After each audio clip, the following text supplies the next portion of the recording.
So first of all, I want to say thank you to Silent Sir for more or less inspiring this video. They left a comment on one of my last videos. You can see it here on the screen, at least the bottom portion, talking about fragrances that are commonly associated with very particular functions or desires or whatever it may be. On the surface, I didn't know exactly what I was going to do with that. I knew I wanted to do something, so I sat down, I started writing. As I always do here on my phone, I have a little note. But it's not a little note at all. It's a very long note. I just started writing about the topic, kind of drawing on some things I've spoken about before, drawing on some ideas that were just coming to me in the moment, and we have this video. So this may not be completely new. I might be reiterating some ideas that I have talked about before, but they are ideas that I truly believe in. They're ideas that I think need to be a little bit more widespread in the community, so I'm happy to talk about them again. So I'm going to mention something that I have talked about before. Fragrances cannot do anything for you. A very, very inflammatory statement. I made a whole video about that a few months back. You can check it out there if you want to dive deeper into my rationale, into the solutions that I was offering. But what do I mean by this statement? Fragrances can't do anything for you. Some people were offended by that because they've said, well, you know, fragrance can be therapy for me. Fragrance can transport me. It can make me feel good, affect my emotions. That's great. That's not what I'm referring to. I'm referring to how fragrances can affect your environment, things external to you, your emotions, your thoughts. That's what we're talking about. And fragrances simply cannot affect your environment and the people in it, so much so that those people are made to behave in ways favorable to you and your self-esteem. Fragrance cannot do that all by itself. I think that's self-explanatory, but you let me know otherwise. Fragrance is only part of the equation. This is seldom mentioned and almost never explained. I've done my part to explain it as best I can, and we're going to do that more today because I think it's important. In my view, the rest of the equation that we're talking about can be boiled down to three primary ideas: outfit, outlook, and occasion. I call them the big O's. It's super corny, but it is an easy way to remember it. Breaking them down, they're self-explanatory. Outfit is what you have on. What clothing do you wear? Does it fit you well? How do the colors match? How is the ensemble? Does your clothing accentuate your best features? Does it fit you well? All those things. Number two, occasion. So this is taking that outfit and are you wearing it in the right occasion? Taking into account, is it going to be a casual outing? Is it going to be more formal? Are you going on a date? Are you going to work? You take in all these things and you wear, especially your clothing, accordingly, and hopefully your fragrance as well. And three is outlook. Again, this is just me needing another O word, but I'm using it as a synonym for attitude. How are you presenting yourself to people who you meet? What will people walk away from you with? Will they want to see you again? Are you a beacon of positivity to people who meet you? Are you a complainer?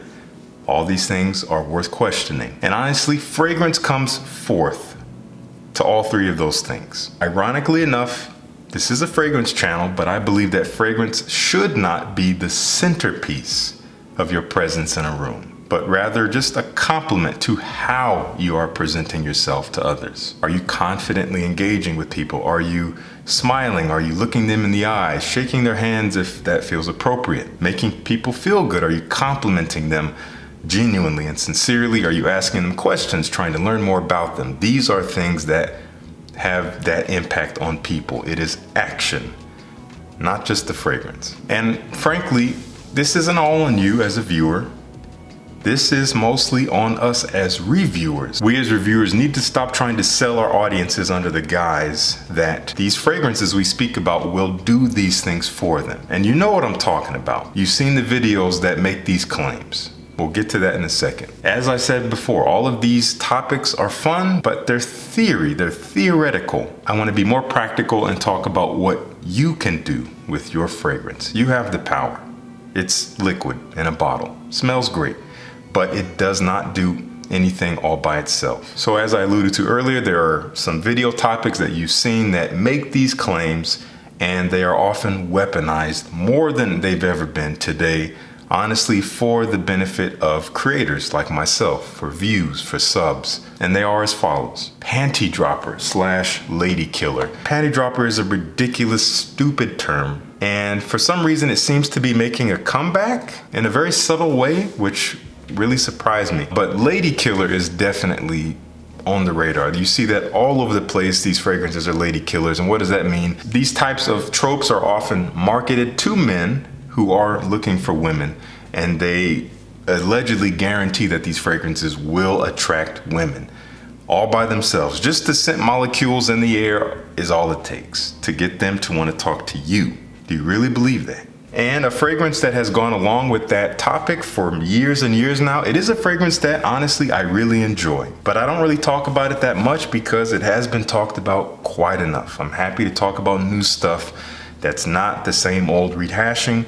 But Dolce & Gabbana The One Eau de Parfum is, I think, a solid example of a fragrance that is often associated with being a lady killer, being a panty dropper. Again, it's a beautiful smelling scent, but this is not gonna do it all by itself. We also have the dreaded C word, compliments. Most complimented videos are weaponized to death. You see it everywhere. You see it on your feed literally daily. You will see a video about complimented fragrances. And again, as I've questioned how many most complimented fragrances are out there, if we take a look at the whole of it, and there's hundreds and hundreds and hundreds of videos about complimented fragrances, each of those videos containing 10 fragrances or more. Again, that is a lot of freaking fragrances that get people compliments. So what does that tell you? It's gonna tell you something I'm gonna get to in just a second. But one fragrance that you see a lot of in these videos, Cedra Boisé from Mancera.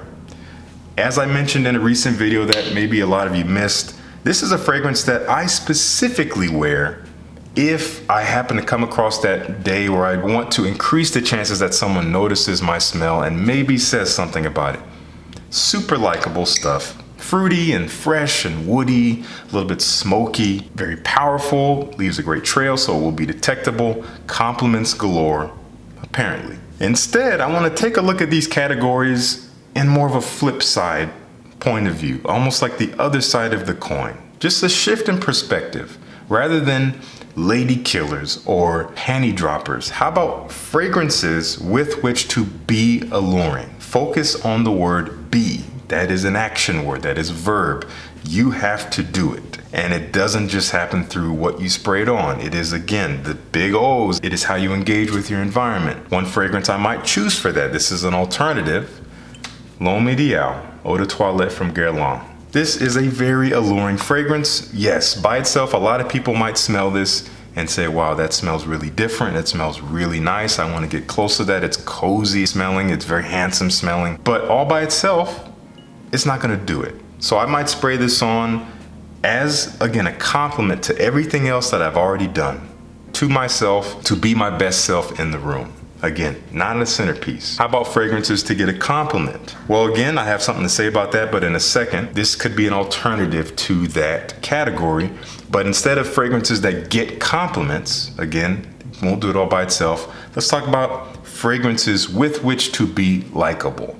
So again, emphasis on action. It's not gonna do it alone. Octanise from Unique et Luxury. I still don't know how to say the name of this brand, I apologize. But this is a very attractive and beautiful and powerful fruity aquatic scent. It is persistent, it will last for days. It has an amazing trail. It just permeates everything around you in terms of its scent cloud.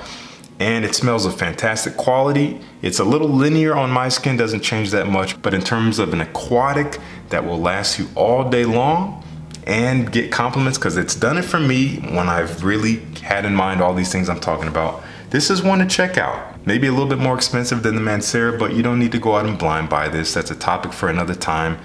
Don't blind buy this. Do not blind buy this fragrance. Get a sample if it sounds interesting to you. Now imagine these ideas I'm talking about, these alternate ideas as video topics. Fragrances with which to be alluring. Fragrances with which to be likable.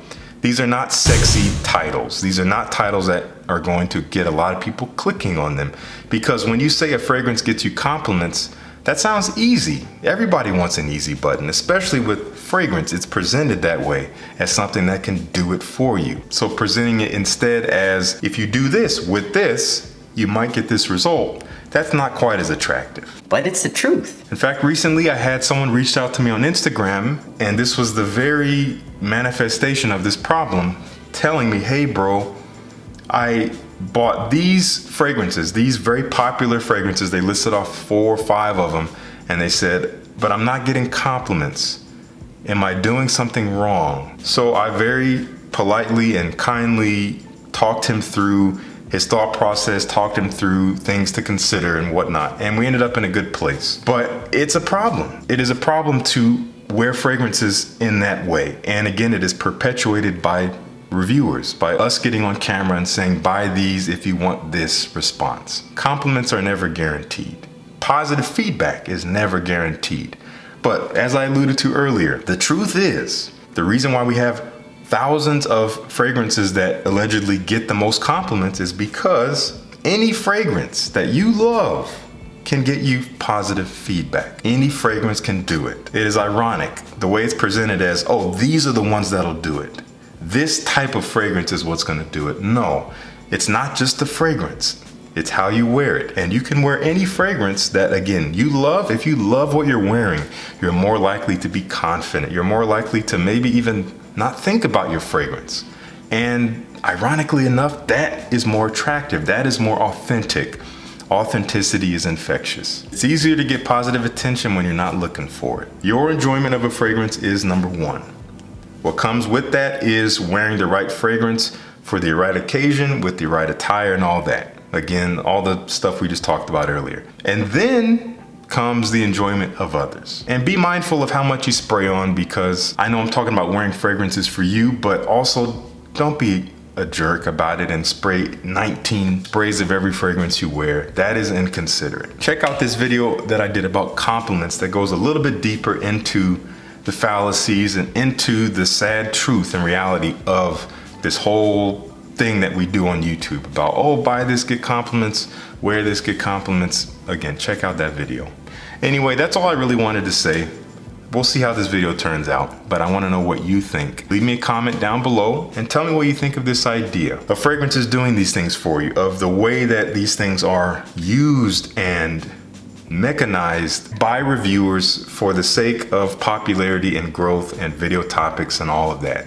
I want to know what you think. As a viewer, you get to see everything. If you really look, you see the whole landscape. So I want to know what you guys see right now in the fragrance community here on YouTube. What is your perspective on things? Nonetheless, thank you so much for tuning in. Peace. I'll see you in the next one.